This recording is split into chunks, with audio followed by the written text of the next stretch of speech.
Deutéronome chapitre 8, à partir du verset 7. Il est dit ceci, car l'Éternel, ton Dieu, va te faire entrer dans un bon pays, pays de cours d'eau, de sources et de lacs qui jaillissent dans les vallées et dans les montagnes, pays de froment, d'orge, de vignes, de figuiers et de grenadiers, pays d'oliviers et de miel, pays où tu mangeras du pain avec abondance, où tu ne manqueras de rien, pays dont les pierres sont du fer et des montagnes duquel tu tailleras les reins. Lorsque tu mangeras et te rassasieras, tu béniras l'Éternel ton Dieu pour le bon pays qu'il t'a donné. Garde-toi d'oublier l'Éternel ton Dieu au point de ne pas observer ses commandements, ses ordonnances et ses lois que je te prescris aujourd'hui. Alléluia. Que le nom du Seigneur soit glorifié. Le thème que je vous propose ce jour, et si possible dimanche prochain, est le suivant: Christ, notre solution en toutes circonstances et en tout lieu.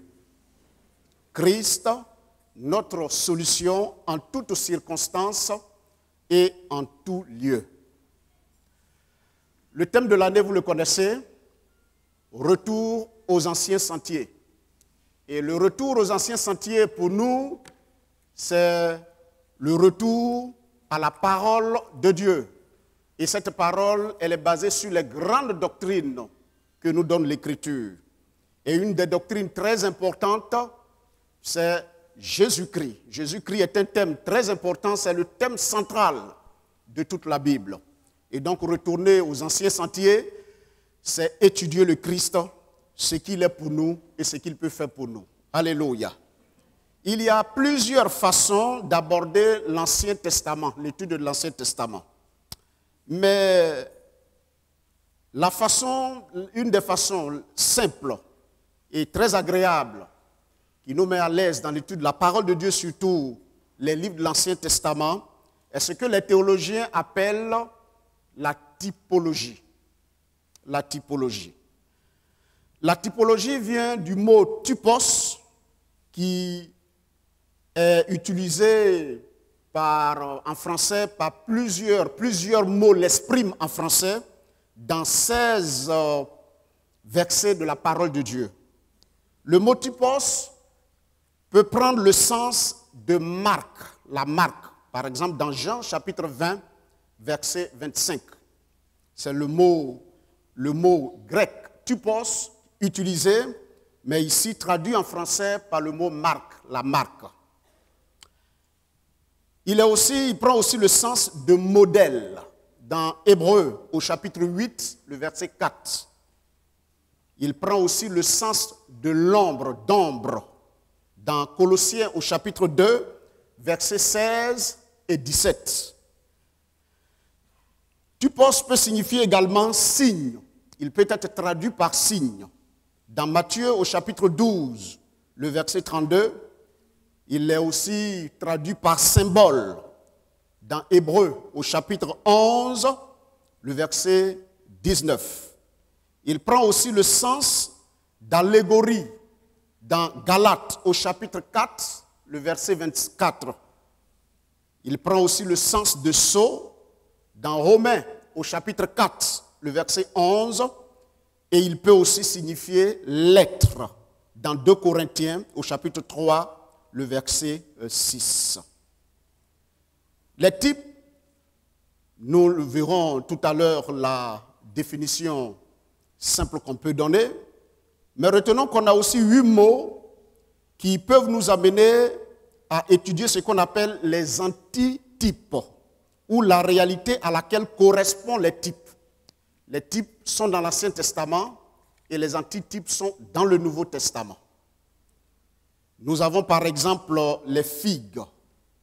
Les figues sont un antitype dans 1 Pierre au chapitre 3, le verset 31.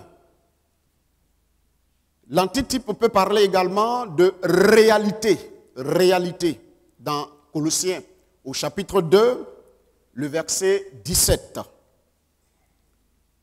L'antitype, c'est aussi l'exactitude, c'est-à-dire ce qui est réel, ce qui est exact. Dans Hébreu, au chapitre 10, le verset 1. L'antitype, c'est aussi la réalité céleste. Réalité céleste, Hébreu, chapitre 9, le verset 23. L'antitype, c'est aussi traduit par le véritable. Car Jésus nous a dit que Jésus est le véritable, nous l'avons trouvé, et il est le véritable. Dans Hébreu, au chapitre 9, le verset 24. Il est aussi traduit par esprit dans 2 Corinthiens, chapitre 3, verset 6, et par spirituel dans Apocalypse, au chapitre 11, le verset 8. Le type, donc, l'étude des types ou la typologie peut être définie comme étant le moyen offert par Dieu pour communiquer une vérité sous une forme qui permet de l'illustrer. Une forme qui permet d'illustrer cette vérité. Il y a des vérités très abstraites dans l'étude de la parole de Dieu. Par exemple, la Trinité, difficile à concevoir, difficile à expliquer. Et donc, Dieu, sachant la faiblesse que nous avons en tant qu'humains, a permis que, pour que nous puissions comprendre certaines vérités de l'Écriture, que ces vérités-là soient expliquées sous forme, en utilisant des illustrations. Et ces illustrations sont un peu comme la télécommande et peut-être le poste récepteur qui peut être la télévision. Donc, un bouton est appuyé et quelque chose sort sur l'écran. C'est l'ensemble qui nous permet d'expliquer une certaine vérité. C'est pour dire qu'il nous serait difficile de comprendre certaines vérités, certaines choses énoncées dans l'Ancien Testament si nous n'utilisons pas l'étude ou bien la façon d'étudier la Bible qu'on appelle la typologie. Et pour étudier la typologie, ou bien pour utiliser cette forme d'enseignement ou bien de manière d'étudier la Bible, il faut tenir compte de ces deux expressions, le type, qui sont des choses révélées dans l'Ancien Testament, et l'antitype, qui sont les réalités ou les choses annoncées qui se sont accomplies dans le Nouveau Testament. Ceci dit donc, nous pouvons dire ceci, qu'un type explique trois réalités. L'objet ou la chose extérieure qui représente une chose supérieure. Je reprends. L'objet ou la chose extérieure qui représente une chose supérieure. Deuxièmement, une chose supérieure qu'on appelle l'antitype ou la réalité. Une chose supérieure qu'on appelle l'antitype ou la réalité. Donc le type, l'Ancien Testament, et l'antitype, c'est dans le Nouveau Testament, les choses accomplies, et il faut mettre les deux en relation pour comprendre la pensée de Dieu.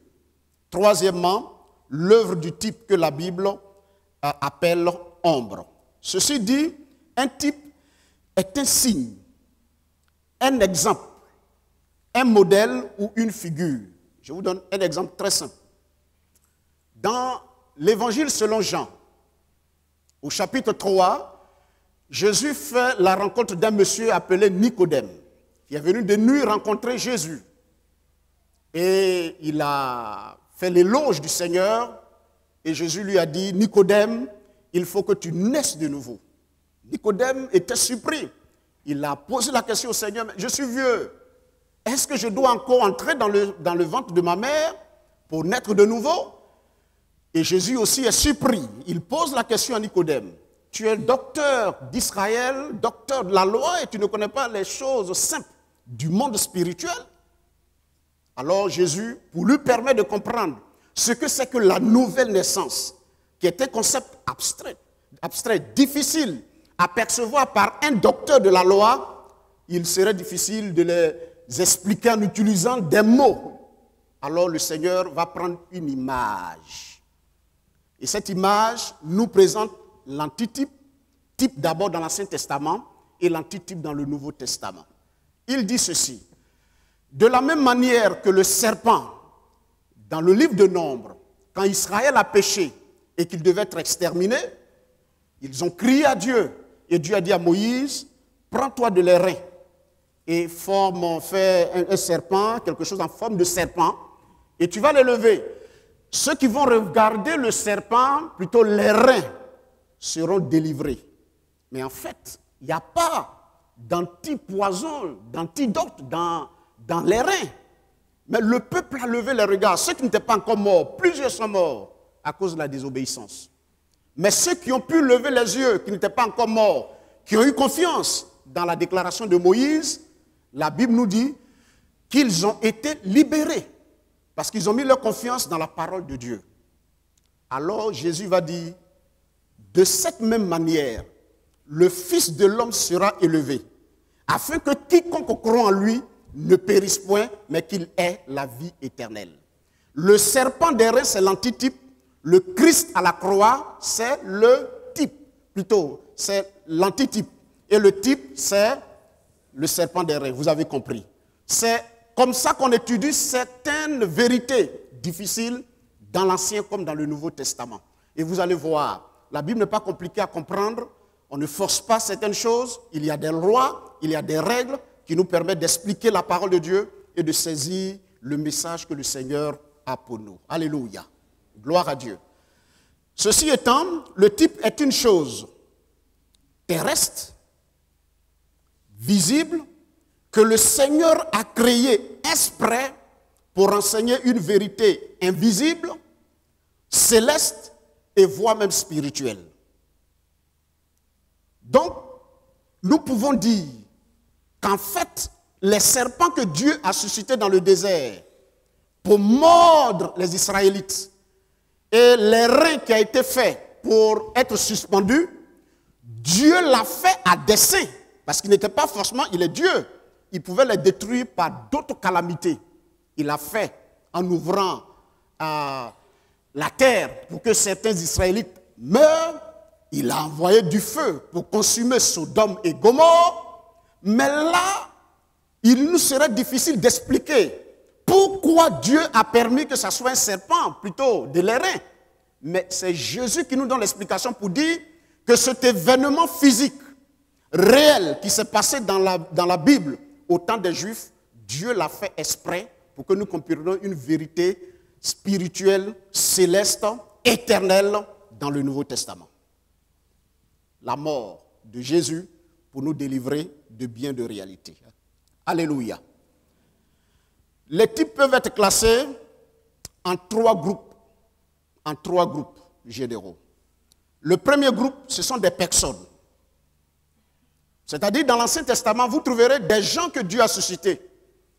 Ça peut être des rois, ça peut être des prophètes, ça peut être des individus ordinaires. Mais ils ont été suscités par Dieu pour être des types, soit de Jésus, soit du chrétien qui a la foi, soit de l'ennemi, du diable et bien d'autres choses. Donc, des personnes ont été suscitées dans l'Ancien Testament comme des types et on voit dans le Nouveau Testament une certaine correspondance. Alléluia. Par exemple, David est un type du Christ, un roi, mais un roi qui a été bon, un roi courageux. Et dans le Nouveau Testament, nous voyons Jésus-Christ, le roi des rois. Alléluia. Il y a des cérémonies qui ont été faites dans l'Ancien Testament qui nous seraient difficiles aujourd'hui de comprendre. Par exemple, certaines choses dans le tabernacle, ce sont des études difficiles à concevoir. Mais Dieu a permis que le peuple d'Israël vive certaines réalités, certains événements, certaines cérémonies. Eh bien, ces cérémonies, Dieu allait les utiliser plus tard pour expliquer aux Juifs pourquoi Jésus est venu sur la terre, ou bien pourquoi l'Église, ou bien pourquoi le millénium, ainsi de suite. Troisième groupe, ce sont ce qu'on appelle des types historiques. Et dans les types historiques, on a par exemple la Pâque, on a la mer Rouge, on a le tabernacle et on a la manne. etc. L'étude des types est importante plutôt pour découvrir les vérités importantes contenues dans la parole de Dieu, comme je le disais tantôt. Surtout quand il s'agit de Jésus. Alléluia. Quand il s'agit de Jésus notre Seigneur, source de notre foi, pour connaître Jésus, il est bon souvent de voir certaines choses qui ont été faites dans l'Ancien Testament qui nous expliquent, parce que pour nous, Jésus est venu, il est mort. C'est ce que nous savons. Il revient bientôt nous chercher. Mais en réalité, Jésus, si nous voyons Jésus en l'étudiant par typologie, nous voyons que Jésus représente plus que ce que nous pensons pour nous en tant que chrétiens et en tant qu'Église. Alléluia. Gloire à Dieu. En utilisant donc ces moyens, nous pouvons vraiment connaître le Seigneur. Les buts que je vise sont les suivants. C'est de communiquer à notre vie chrétienne la foi basée sur la personne de Jésus. Amen. Deuxième but, c'est de nous pousser à la louange.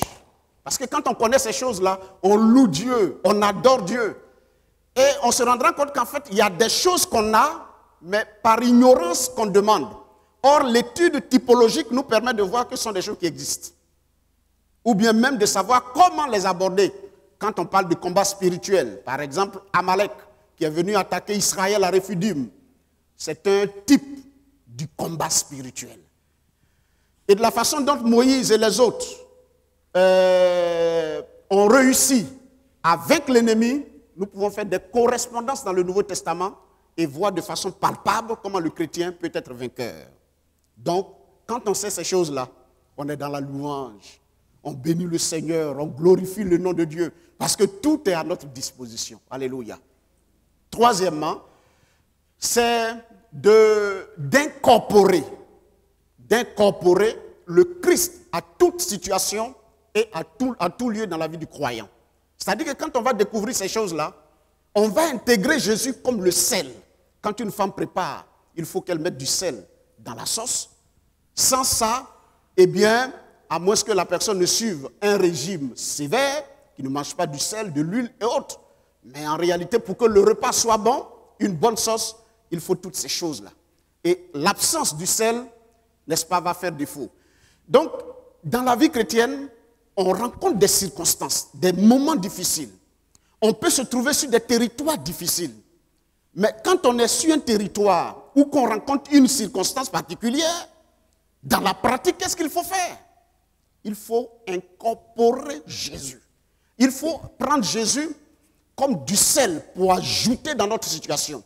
Il faut l'inviter, il faut l'appeler, il faut le mettre au contact. Parce qu'en réalité, Jésus est fait pour toute situation et pour tout lieu. Amen. Alléluia. Les disciples dans la barque, vous vous souvenez bien de cette belle histoire. La barque prenait de l'eau. Ils ont utilisé leurs moyens. Ils n'ont pas pu. Et ils ont dit au Seigneur, ne t'inquiètes-tu pas que nous périssons? Et le Seigneur a calmé le vent. Ils ont introduit, incorporé, invité Jésus dans leur situation et dans le lieu où ils étaient, sur l'eau. Leur situation, c'était le tourbillon, c'était la tempête. Et il y a ces deux situations dans lesquelles l'homme peut se trouver. Circonstance et lieu. Ne nous inquiétons pas. Alléluia. Selon l'Écriture, quel que soit le lieu et quelle que soit la circonstance, Jésus peut répondre à tout. Voici le grand message d'espoir que la Bible nous apporte. Ceci étant, pour ce jour, je voudrais présenter 3 éléments typologiques pour nous permettre de comprendre que Jésus est notre solution en toute situation et en toutes circonstances et en tout lieu. Amen. Je vais prendre donc Israël dans 3 endroits différents de leur histoire. Le premier endroit, c'est l'Égypte. Israël est allé en Égypte sur la révélation que Dieu a faite à Abraham. Dans le livre de la Genèse, au chapitre 17, je crois, il a dit que ta descendance sera esclave dans un pays pendant 400 ans au moins. Oh, notre Dieu, il est admirable et merveilleux. Amen. Ce qu'il dit s'accomplit. Dieu prédit des choses des années avant que les choses ne se réalisent. Le roi Josias, quand vous lisez un roi au chapitre 13, Dieu a envoyé un jeune prophète dans une ville au nord d'Israël pour les avertir et pour leur demander de changer de vie. Et quand il est arrivé, il a dit au roi de l'époque, qui avait fait une idole pour détourner le peuple de Dieu, pour l'amener à cette idole, il lui a dit, il naîtra un jour un homme de Dieu qui viendra et qui brisera ces choses. Il a donné le nom de Josias. 300 ans après, Josias est né. Alléluia. Ton Dieu n'est pas un Dieu qui peut être comparé aux humains. Ce qu'il dit, il accomplit. Il a appelé Cyrus, mon serviteur. Cyrus n'était même pas encore né quand Dieu l'avait programmé dans son histoire. C'est pour cela qu'on suit Jésus. C'est pour ça qu'on lit la Bible. Lisez la Bible tout doucement. Tout doucement, vous allez voir que les éléments de la fin du monde sont en train de se réaliser sous vos yeux. Tout doucement, quand Donald Trump va et qu'il dit que je déplace pour déposer à Jérusalem, je reconnais Jérusalem comme la capitale d'Israël. Ne vous inquiétez pas, le monde sera en ébullition, mais la parole de Dieu est en train de s'accomplir littéralement sous vos yeux. On en parlera en d'autres circonstances. Israël en Égypte, Dieu a permis qu'il passe par la souffrance. Joseph fait partie, le souverain qui connaissait Joseph, le pharaon lui aussi, il est mort. Il y a un autre qui est venu et il ne connaissait pas Israël. Il voulait la destruction d'Israël. Ils ont souffert. C'est quand Dieu lui-même, là, son temps était arrivé, selon ce qu'il a dit à Abraham, qu'il a écouté les prières. Sinon, toutes les prières ont été faites depuis 400 ans. Il y en a qui sont morts, ils ont laissé. Mais quand Dieu, son temps n'est pas arrivé, c'est que ce n'est pas arrivé. Alors, je voudrais dire, le plus souvent, c'est un prix. Il dit, oui, il va rendre témoignage. C'est quand j'ai prié là, que le Seigneur a opéré le miracle. La boule est partie, c'est vrai. Mais c'est parce qu'en fait, le temps de Dieu est arrivé. Et comme tu étais la personne disposée en ce moment bien précis là, c'est pour cela que Dieu t'a utilisé. Sinon, les boules là, il y en a qui ont prié avant ça. Il ne faut pas se glorifier. Sinon, les boules là, il y en a qui ont prié avant ça. Il y en a qui ont prié pour boule là, pour la sœur, stérilité ou bien autre pour des sœurs. Mais quand le temps de Dieu est arrivé pour faire son travail, alors les individus qui sont là, il les a utilisés pour faire son travail. C'est Dieu qui fait son travail. Donc pendant 400 ans, ils ont prié. Il y en a qui ont dit certainement, le Seigneur va nous délivrer. 1 an, ils sont morts. 2 ans, 300, 400 ans, mes amis, d'esclavage. Plus d'espoir. Et un jour, Dieu s'est souvenu de son peuple. Mais le souvenir était lié à ce qu'il a dit à Abraham. Il dit, ton peuple, le peuple qui naîtra de toi, là, sera esclave dans un pays pendant 400 ans. Il a déjà programmé. Il a dit à son ami Abraham, Abraham est mort. Vous allez voir, on va faire un jour une étude liée aux promesses que Dieu a faites à Abraham. Toute la Bible, c'est l'exécution du plan de Dieu contenu dans la promesse que Dieu a faite à Abraham. Toute la Bible, le reste. C'est pour cela que vous allez voir que Dieu peut être fâché jusqu'à pour détruire Israël, mais il va garder un reste pour que ce reste se multiplie parce qu'il a dit à Abraham que je vais sauver le peuple. Et Abraham n'est plus là, il ne peut plus aller négocier. Abraham est mort. Dieu est tenu de réaliser sa promesse. 400 ans donc après, Dieu va le délivrer. Et qu'est-ce que le Seigneur va faire? Il va dire de tuer, de prendre un animal, un agneau, et de l'immoler, de prendre le sang, de mettre sur les linteaux des portes. Vous connaissez bien cette histoire. Nous l'avons lu, je crois, ce matin dans le livre de l'Exode. Et le Seigneur est intervenu miraculeusement, il a délivré.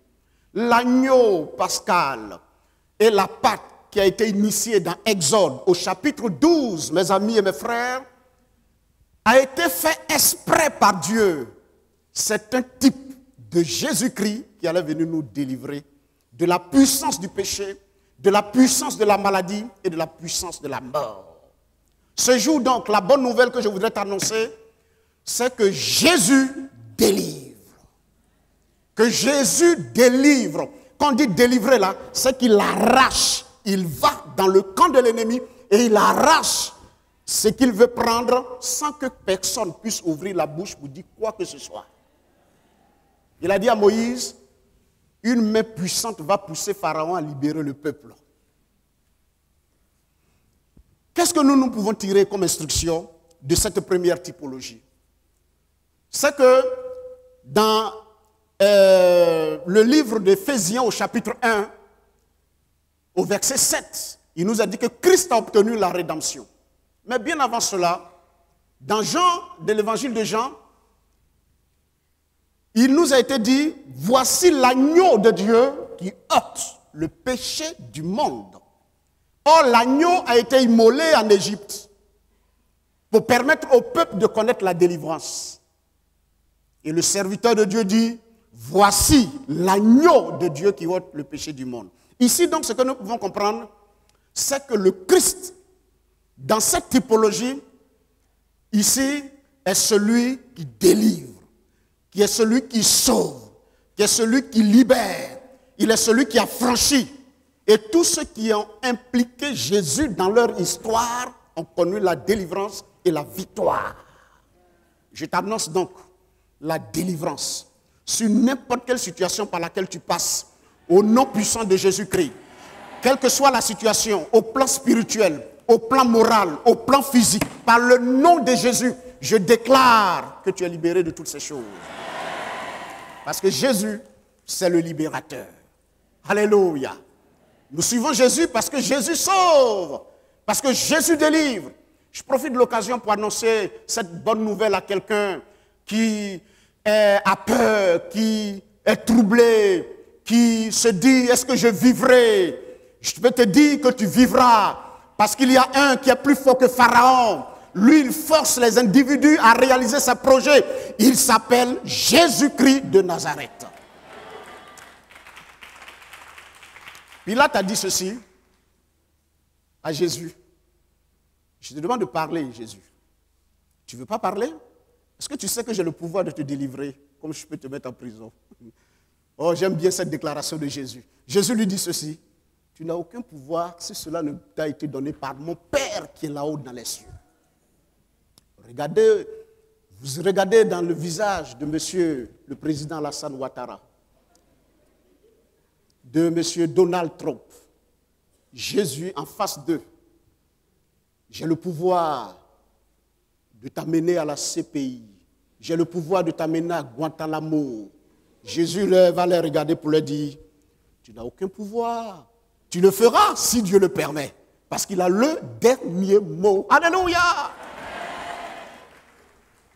Oh, mes frères, soyons tranquilles. Je ne sais pas par quelle situation tu passes, mais je t'annonce que Jésus est plus fort que les sorciers. Puisqu'aujourd'hui, c'est la grande peur. Mais la Bible nous dit, celui qui est en nous, il est plus grand que celui qui est dans le monde. Qui est dans le monde, c'est Satan. Mais qui délivre, c'est Jésus-Christ, l'agneau de Dieu. Quand nous invoquons agneau de Dieu, dans la pensée de Jésus, c'est un peu comme vous êtes sur d'ordinateur, il y a des logiciels, c'est-à-dire des programmes qui sont dans l'ordinateur. En fonction de ce que tu veux faire, si tu veux faire un traitement de test, il y a ce qu'on prend pour faire traitement de test. Si tu veux faire des statistiques dans l'ordinateur, là, il y a un programme pour faire les statistiques. Si tu veux faire dessin, bien, les calligraphes et autres, là, il y a des programmes pour ça. Il y a des multiples programmes dans l'ordinateur. Alléluia! De la même manière, quand tu dis agneau de Dieu, Jésus entend délivrance. Il entend libération. Il entend libération, victoire. Il entend action sur l'ennemi. Il attend délivrance de la puissance du péché. C'est pour cela que la prière, elle n'est pas compliquée. On lit la prière à un nom de Jésus et à une activité que Jésus est capable d'accomplir. Ce jour, je te dis que l'agneau de Dieu te délivre de la puissance de la maladie. Là où tu te trouves, et saisis cette parole par la foi. Tu ne verras plus ces choses. Parce que le nom Jésus, lié à l'agneau de Dieu, est invoqué sur ta vie. Alléluia. Ceux qui comprennent le sens de ces choses dans la prière et dans la vie chrétienne sont à l'aise. Et ils sont craints par Satan et ses démons. On n'utilise pas les mots et les expressions n'importe comment. Oh, il y a une multitude d'actions que Jésus est capable de faire. Près de 300, 500 actions liées à la typologie, liée à la personne du Christ. C'est extraordinaire. Il y a des typologies qui nous enseignent que Jésus embellit. C'est-à-dire qu'il est capable d'arranger le corps de quelqu'un, d'arranger l'âme de quelqu'un, d'arranger l'esprit de quelqu'un, d'arranger l'entreprise de quelqu'un, d'arranger la famille de quelqu'un. Mais je t'annonce ce jour que Jésus délivre. Quelle que soit la situation et quel que soit le lieu où tu te trouves. Alléluia. Souvenons-nous bien dans l'Écriture de ce monsieur qui est venu voir Jésus pour demander la libération de son serviteur et même un autre, de son enfant, sous l'emprise de la maladie. Jésus leur a simplement dit, va, ton enfant est guéri. Va, ta foi t'a sauvé. Et quand ils sont arrivés à la maison, la circonstance c'était la maladie, le lieu c'était leur maison, mais Jésus est intervenu parce que rien ne peut arrêter le Christ dans sa libération des hommes. Ce jour donc, je t'invite à mettre ta foi en Jésus, à l'incorporer, à le louer, à le célébrer. Alléluia. Ce message n'est pas pour les anciens, les nouveaux seulement, mais jour après jour, le chrétien peut être dans n'importe quelle situation. Et si c'est une situation de maladie, une situation où on est confronté aux démons, aux sorciers, aux forces obscures, aux cultes, et il y en a assez dans ces temps les derniers. Jésus est la solution la meilleure, l'unique solution contre ces forces du mal. Chrétien, crois en Jésus-Christ de Nazareth. Chrétien, attache-toi à Jésus. Chrétien, dis à Jésus d'intervenir. Le nom de Jésus invoqué peut apporter la délivrance dans n'importe quelle situation. Alléluia. Deuxième type.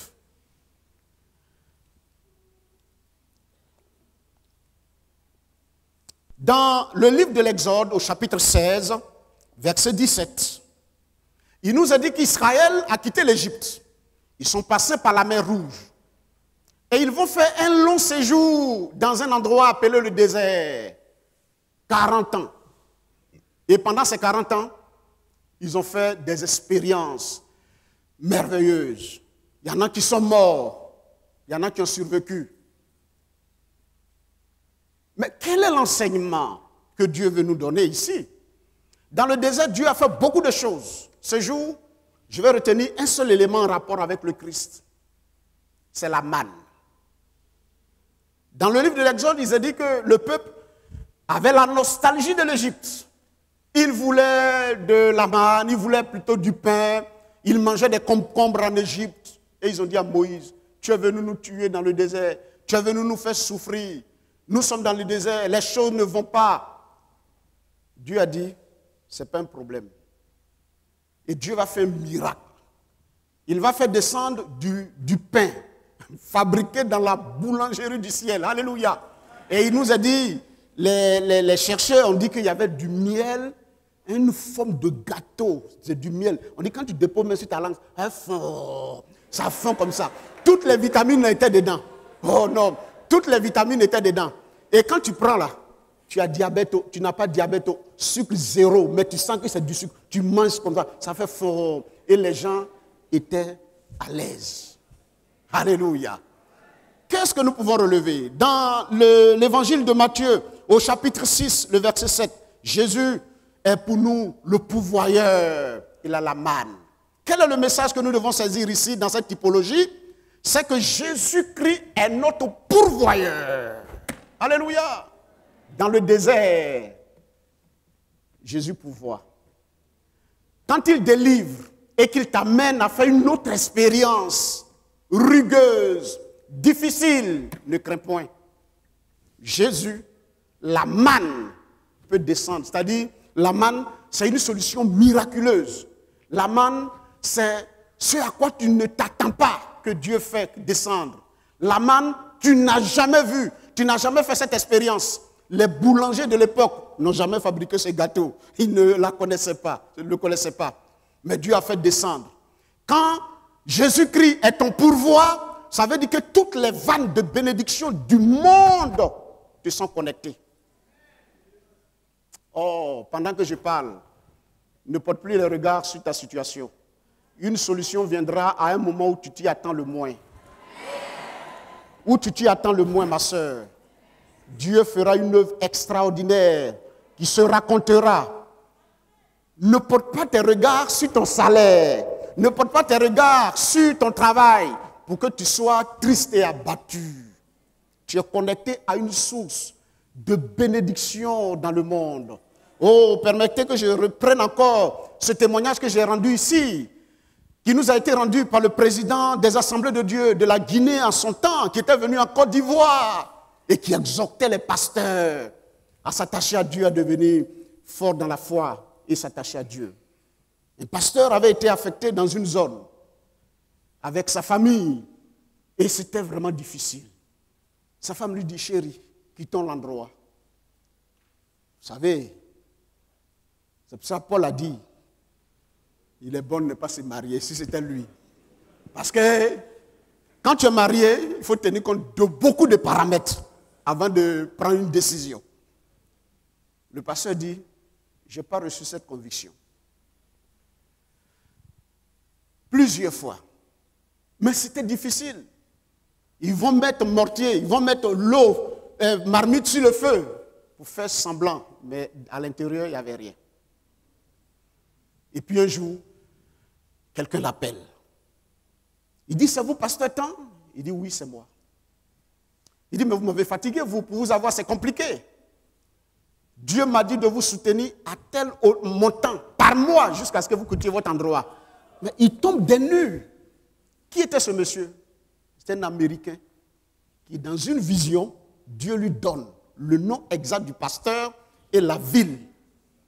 Il sort de son songe, il ne comprend pas. Et il refait les mêmes songes. Et ça se poursuivait. Donc il fait des recherches. On fait des recherches jusqu'à ce qu'on tombe dans le pays. Et puis dans les recherches, comme Dieu est dedans, jusqu'à ce qu'on trouve le pasteur dans un petit hameau, dans un hameau, où il n'y avait rien à manger.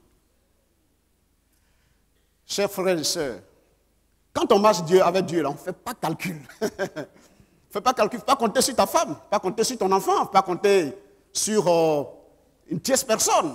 Quand tu marches avec Dieu, ça veut dire que tu décides d'être comme Pierre sur l'eau. Jésus lui dit, avance. Il dit, si c'est toi, je vais venir. Il dit, c'est moi, il faut venir. Il y a pirogue. Ta femme est dedans, tes enfants sont dedans, tes parents sont dedans, ton travail est dedans. Et quelqu'un qui dit, il est Jésus. Et lui, il est sur l'eau. Il est quelque part. Et toi, tu dis que tu veux aller vers lui. Ce n'est même pas lui qui t'a dit de venir. Mais c'est toi qui dis que tu vas aller vers lui. Il dit, il faut venir. Pierre sort. Oh, gloire à Dieu. Et il met son pied. Ah, vous avez vu que j'ai failli tomber, non? Donc vous comprenez que c'est un peu comme si on était sur l'eau. Et il marche. Il marche. Il n'est pas encore arrivé. Mais ce n'est pas parce qu'il marche que le vent s'est arrêté ou quelque chose. Hein. Il fait noir. Les gens sont dans la pirogue. En sécurité. Je ne l'ai pas encore trouvé. Je suis au milieu. Je suis seul. J'ai pris une décision. Est-ce que c'est lui ou c'est un fantôme? Est-ce que je vais arriver?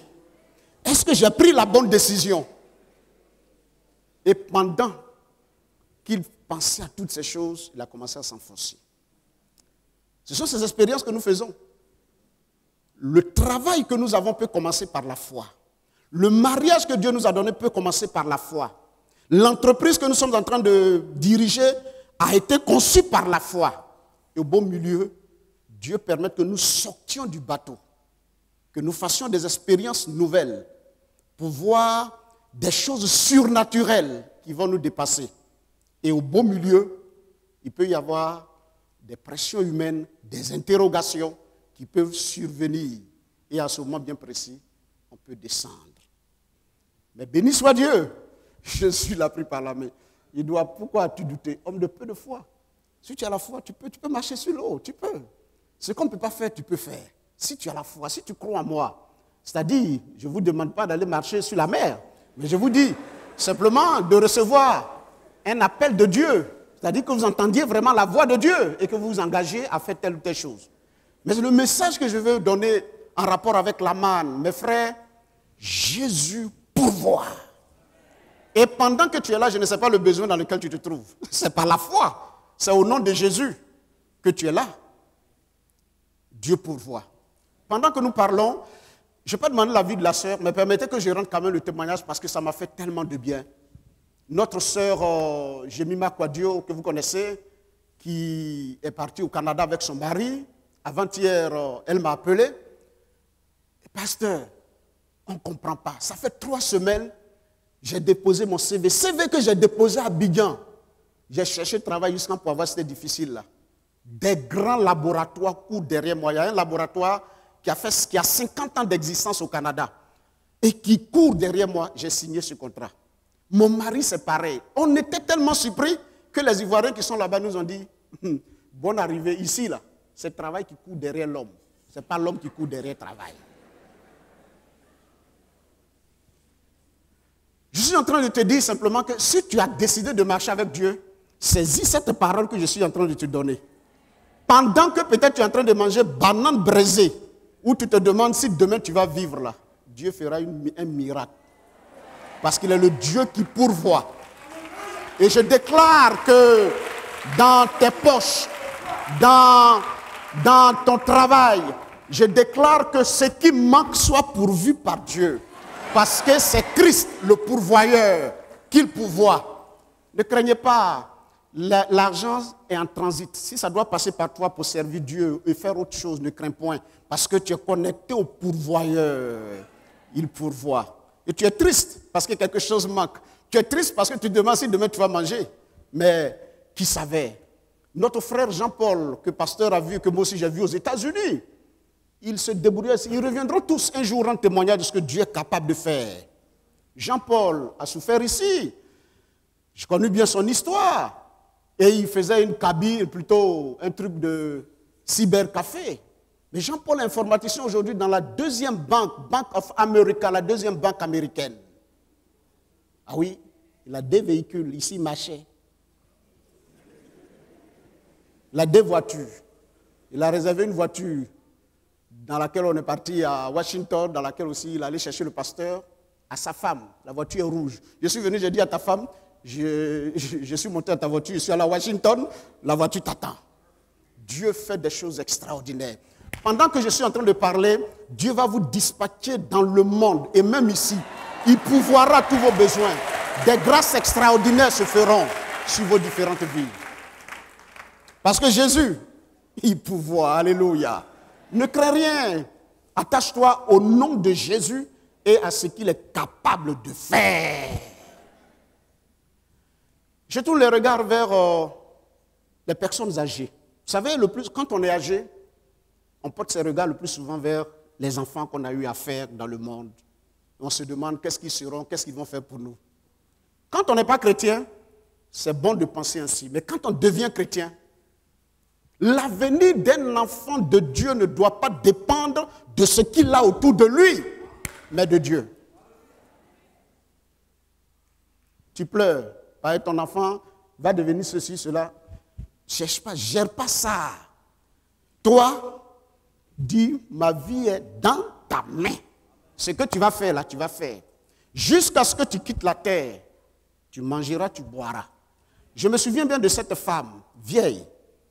Le pasteur a dû certainement oublier son image. Mais elle était une vieille femme qui avait connu le Seigneur. On était à Niamey.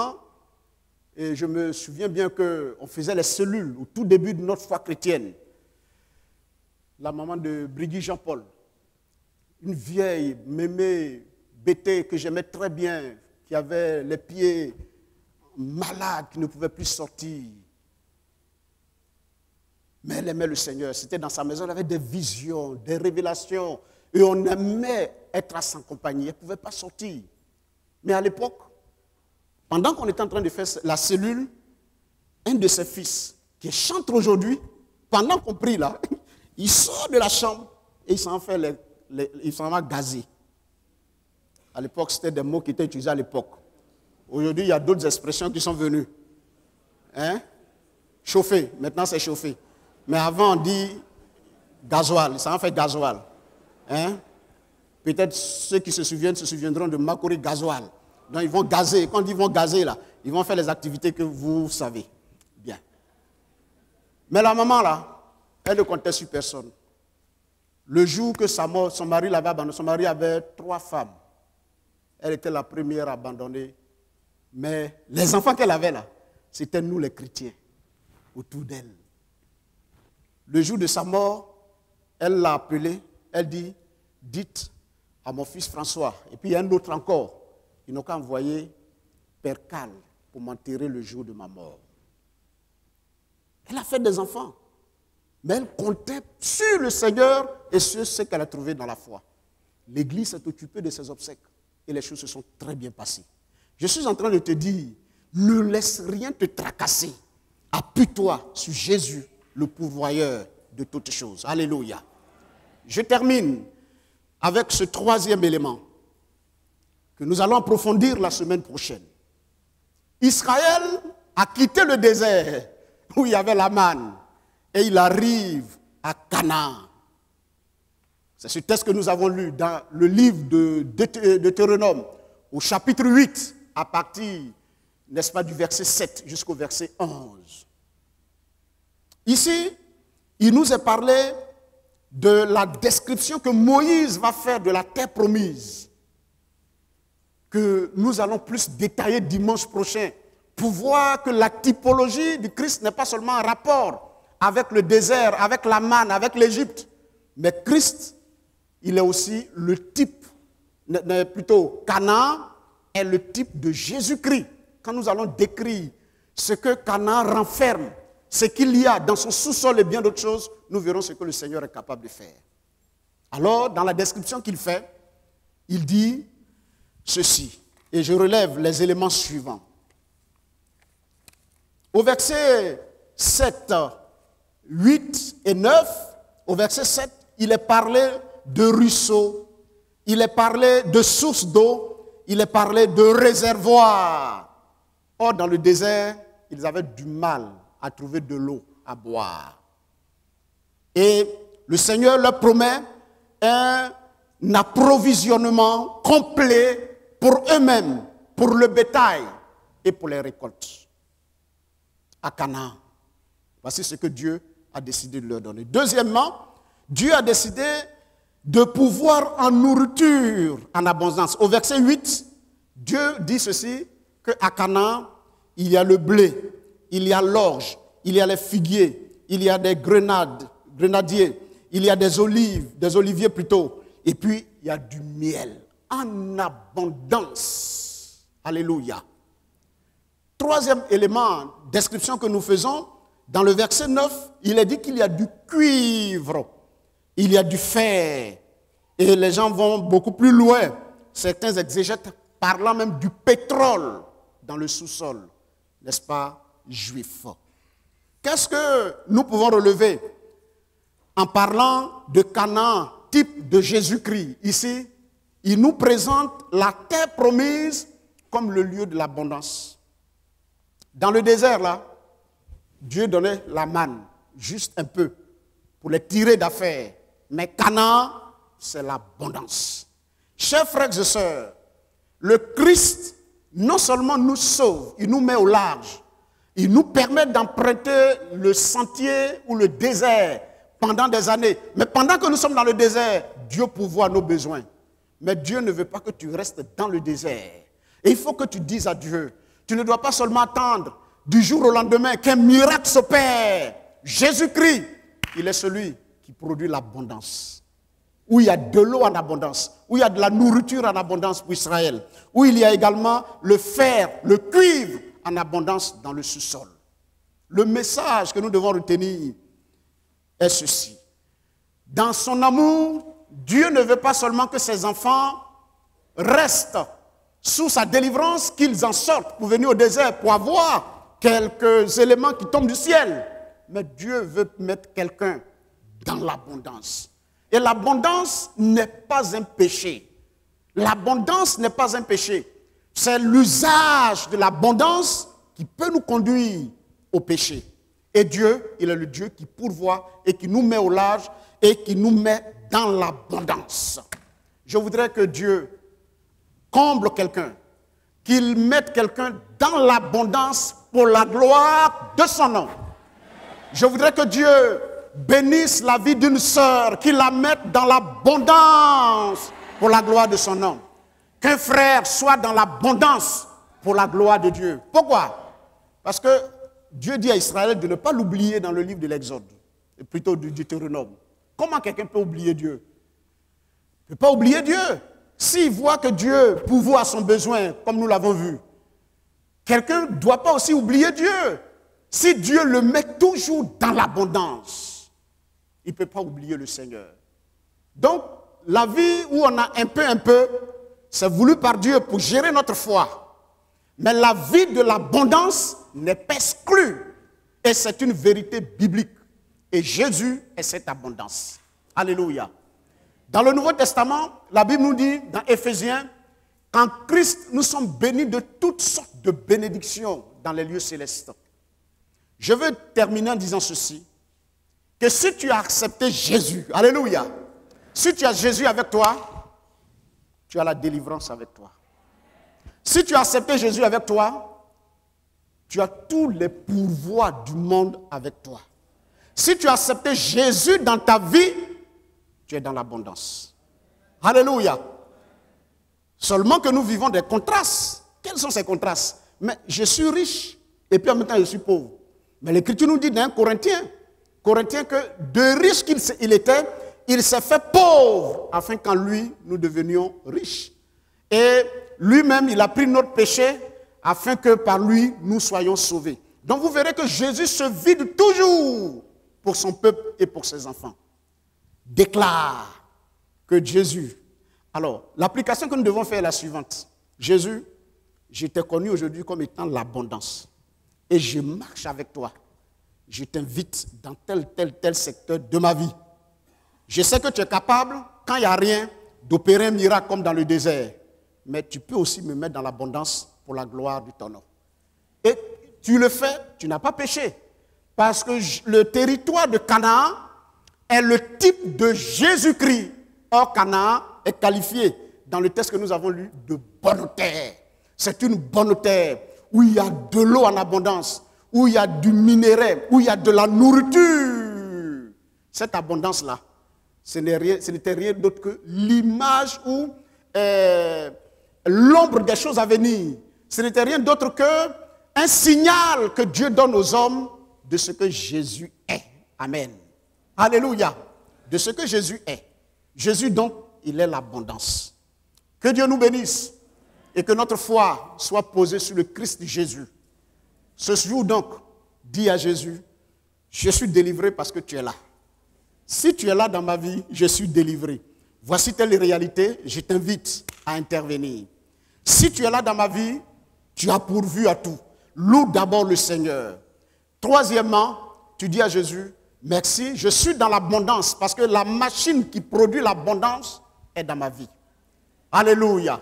Ce n'est pas un peu d'eau, ce n'est pas un peu de blé, d'orge, de miel, mais de miel et de blé en quantité. Ce n'est pas un peu de pétrole, un peu de fer, un peu de minerai. Non, toutes ces choses sont en abondance. Alléluia. C'est d'ailleurs le nom de notre temple, le temple de la providence divine. Et celui qui est ici dans la providence divine, Dieu doit étendre ses limites. Et nous ne devons pas avoir peur de dire merci à Dieu pour ce qu'il veut faire dans la vie de chacun. Que son nom seul soit glorifié. Alléluia. Est-ce que nous pouvons nous tenir debout, mes frères? Alléluia.